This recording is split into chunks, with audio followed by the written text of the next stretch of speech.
21 জুলাইকে শিক্ষা প্রতিষ্ঠানের শোক দিবস হিসেবে পালন। বিমান দুর্ঘটনায় আহত শিক্ষার্থীদের সরকারি ব্যবস্থাপনায় আজীবন বিনামূল্যে চিকিৎসা নিশ্চিত করার দাবি জানালো মাইলস্টোন ট্র্যাজেডিতে সন্তান হারানো পরিবারের সদস্যরা। জাতীয় প্রেসক্লাবে সংবাদ সম্মেলনে আহতদের অবর্ণনীয় কষ্ট আর ট্রমার কথাও তুলে ধরে রাষ্ট্রের প্রতি এগিয়ে আসার আহ্বান জানান তাঁরা।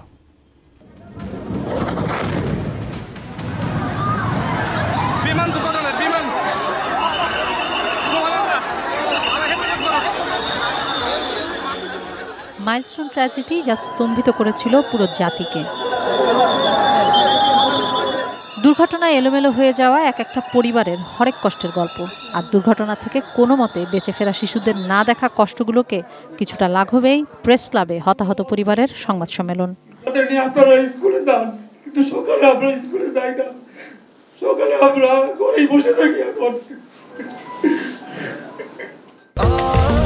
স্বাস্থ্যকর অল টাইম ফ্যামিলি কেক, সব সময় অল টাইম হেলদি লাইফ। স্কুলের উপর প্রশিক্ষণ যুদ্ধবিমান বিধ্বস্তের ঘটনায় 28 শিক্ষার্থী সহ নিহত হয়েছিল 37 জন। এখনো হাসপাতালে মৃত্যুর সঙ্গে পাঞ্জা লড়ছে বেশ কয়েকজন।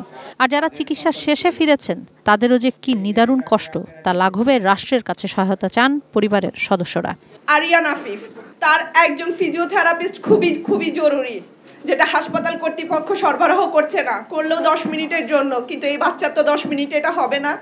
আবিদুর রহিম, ক্লাস 4 এর বাচ্চা, হাতের আঙ্গুলগুলো সামনের ভাগ সব কাটা, ওর গ্রাফটিং গুলো বসে নাই ইনফেকশনের কারণে।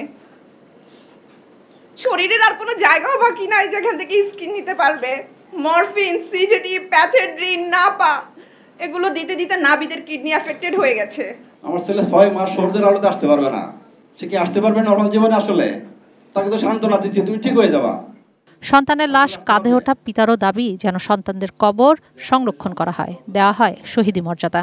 আমাদের এই বয়সে দুটো বাচ্চাই চলে গেছে, কাদের ভুলের জন্য চলে গেছে।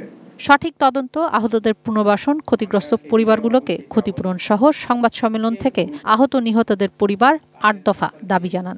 হেলথ কার্ডের মাধ্যমে তাদের স্থায়ীভাবে আজীবন একটা চিকিৎসার ব্যবস্থা গ্রহণ করার জন্য, তারা যাতে কারো বোঝা হয়ে না থাকে, তাহলে তাদের পুনর্বাসনের ব্যবস্থা করা হোক। প্রতি বছর 21শে জুলাই তাদের স্মরণে দোয়ার ব্যবস্থা করা হয়। কিশোর জাহান, এটিএন নিউজ, ঢাকা।